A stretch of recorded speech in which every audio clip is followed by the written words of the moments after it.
Larsa Pippen, why are we still talking about Lisa following Marcus Jordan? Why? I mean, girl, we are 11 episodes deep and this is it. This is it for you? Ugh. Welcome to the Asia Esterak Hour, where film meets conspiracy and pop culture gets a reality check. From sharp recaps to sci-fi theories and media deep dives, Asia Esterak serves it unfiltered. Let the binge begin. All right, welcome back to the Asia Esterak Hour. I'm Asia Esterak. All right, this is going to be a really quick review today because to me, not a whole lot happened in this episode. All right, The Real Housewives of Miami, Season 7, Episode 11. Unfriend and unfollow, or unfollow and unfriend, one of those. That's the name of the episode. So we're still in Spain. What is it, the second or third day? Third day, fourth day, something like that. Anyway, so we open talking about Lisa's ass being late, and the ladies are reflecting on that. And what's interesting is Lisa's being extremely cryptic about why she was late. We actually find out in this scene because Larsa's like, "Weren't you in St. Bart's?" And Lisa's like, "Yeah, but that had nothing to do with me being late." Okay, Lisa. Like, girl. So, the ladies go to that flamenco dressmaker to pick up their dresses. They actually go in two separate groups. Stephanie's ass threw shade because she was like, "Oh, so the other group has Lisa? How fun!" Um, First of all, we find out at the beginning of this episode.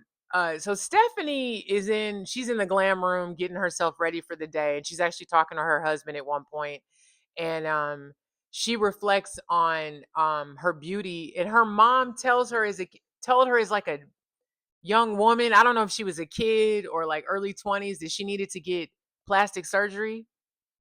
That was a little weird. I just wanted to point that out. I was like, your mom told you to get plastic surgery. Her mother convinced her to get a nose job, and they show it before and after. I mean, she was fine to me before. I mean, her nose was, I guess, bigger here.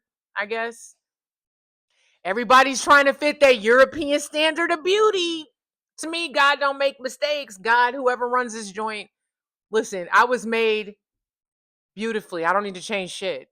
I don't understand that. But do you, girl? I mean, Stephanie, you're a cute lady. You were cute before, you're cute now. I just thought that was interesting that her mom suggested it. But okay. I mean, I guess moms could suggest worse things. So whatever.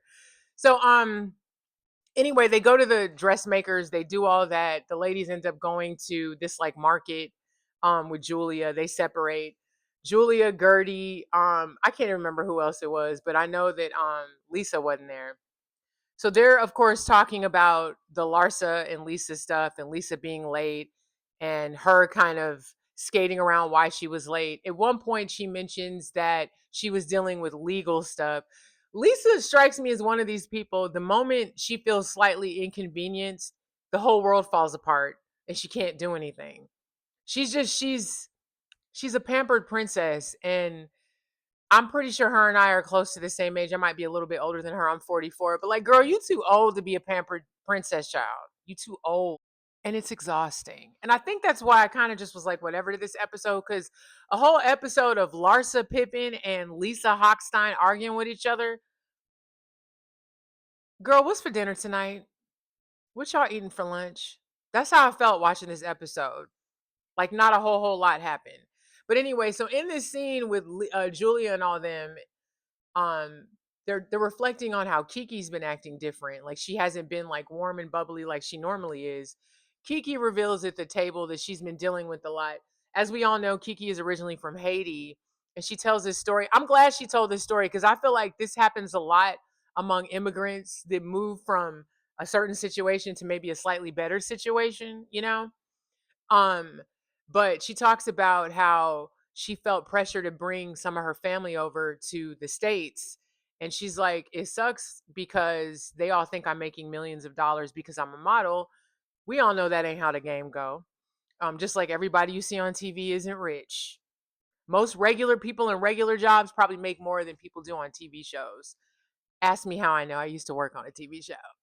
Worked on a few. Anyway, wrote for a few. But anyway, so she's like, she brought over five family members, she reveals, and then she says at one point everybody was like asking her, like, well, what about me? And she was even receiving death threats. That's crazy. That's crazy. Um, I could see that. My biological dad, shout out to my dad, Ken Anderson, love him. But my dad my dad was with a woman for a long time who was from Belize. And when she moved to the States, she brought the whole family with her. And he said that was the that ended up being a big issue in their relationship because everybody wanted to come over. You can't save everybody. What did Machiavelli say? Kindness is dangerous. I'm not saying don't be kind, but when you're kind and have an open heart, that's something that I used to do. Refer to one of my other videos where I talked about that. I think it was last year. I did a whole rant about it. But as soon as you start being nice to people, motherfuckers start acting different and taking too much. Ask me how I know. Anyway, so I'm glad that that's even though I'm on the fence with Kiki. I still wasn't feeling how you didn't back up Gertie girl, but I'm glad that she shared that. She was crying. You could tell it was a problem. And I mean, death threats, get your shit together. Like, come on. Okay, Georgie. So after that, they do a bunch of other shit, but the whole episode was pretty much about Lisa and Larsa and this whole Marcus Jordan nonsense. Here's what I don't understand. Larsa, y'all have been broken up for a while at this point, right? So I mean, not a while, but long enough where who cares? Like, why is it I just I it's giving I need something else to talk about. It's giving storyline because she hasn't talked about anything else except for this. So, and of course Lisa's storyline is this and the whole situation with Lenny, even though that's not at the forefront this particular season. But anyway, so they go to another dinner at one point, another lunch, another something. Larsa is expressing how she's like, I can't believe that she's still following Marcus. I just, that's really messed up. You know what's crazy? Larsa, you're still in high school, baby. You never left high school. You are a part of the plastics child. You over here mad at Lisa. You should be mad at your surgeon, darling. Because you are tucked and plucked and plumped, and it's not cute. You over here looking like Jonathan Pryce's mom from the movie Brazil.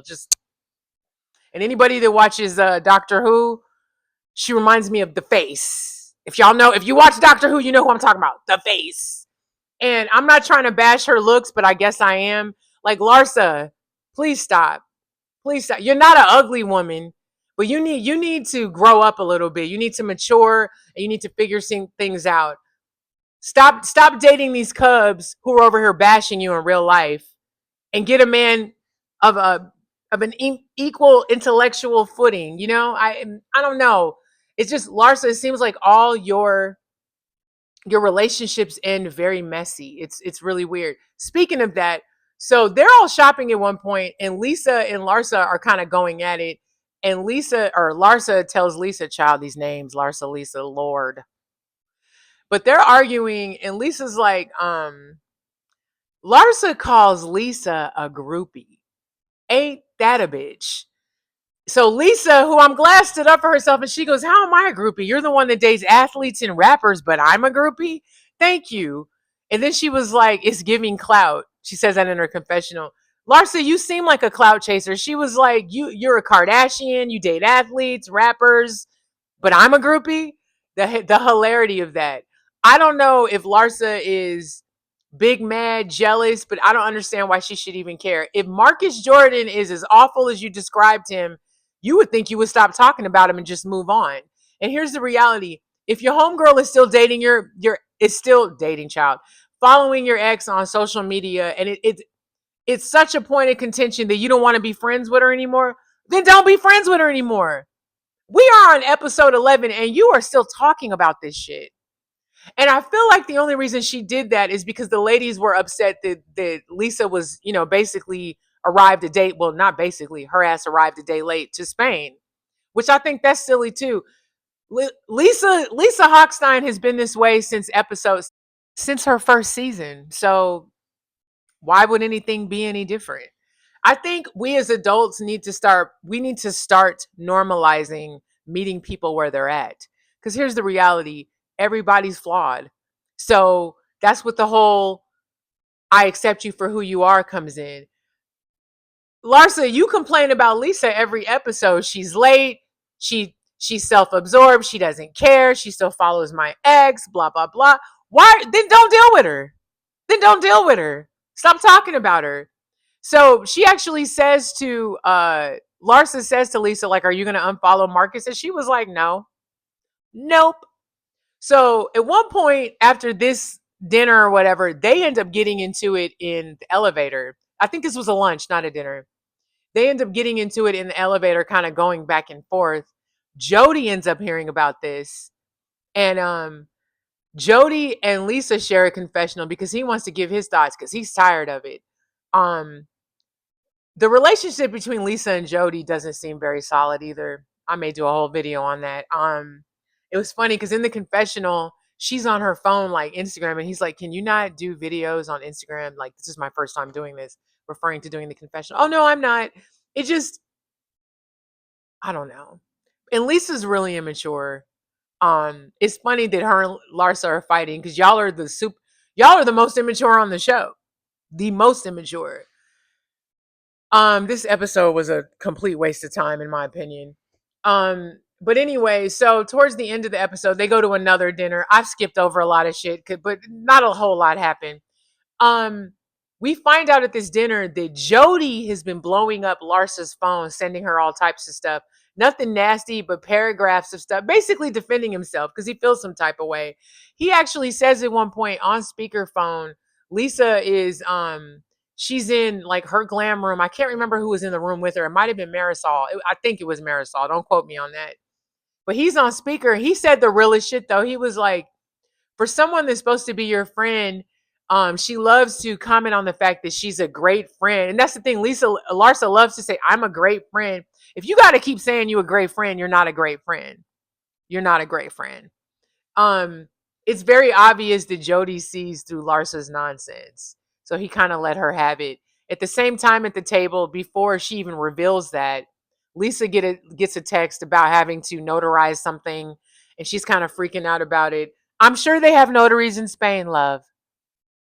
Go to the hotel and get the concierge to help you out. Like it's like Lisa, everything's a mushroom cloud fucking problem when she has to do something out of the ordinary. Like, girl, how are you surviving adulthood or motherhood? Like, she doesn't know how to roll with the punches. I don't know. She just, her and her homegirl were getting on my nerves. Okay. Her and her Irish twin were getting on my damn nerves this episode. Anyway, Lisa comes back to the table because she has to go talk on the phone to see what's going on. It's something with her divorce and finalizing some stuff. So of course she comes back to the table mid Larsa saying, because Larsa basically is like, I don't want to be friends with her anymore. She doesn't care, blah, blah, blah. I want to get off the ride. So as Lisa's coming up, Larsa's saying all that. And Lisa's like, wait, what are you talking about? So she realizes she's talking about her. They kind of get into it. It's to be continued. And that was the end of the episode. Listen,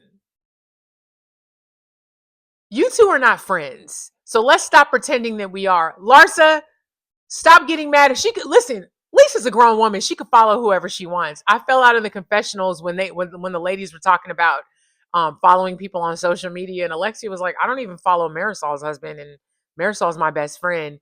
Adriana was like, I still follow Lenny. I fell out. I fell out when she said that.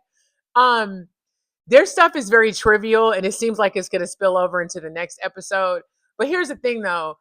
Jodie, I get where Jodie's coming from, but at the same time, Jodie, leave it alone. Don't argue with these women. Larsa is a fucking hen. Don't argue with the hen, baby. Let it go. Let her chirp to herself. Because let me tell you something. She don't have shit going on this season, but y'all and who you guys follow on social media. Let that sink in. Very silly. Anyway, this episode was whatever to me. But it's Thursday. I gotta go to a 4-year-old's birthday party after this, after work. Shout out to Leah. Happy birthday, girl. Anyway, happy Thursday, you guys. Stay hydrated, be nice to each other. Let me run over to work and then gotta run after to return some videotapes.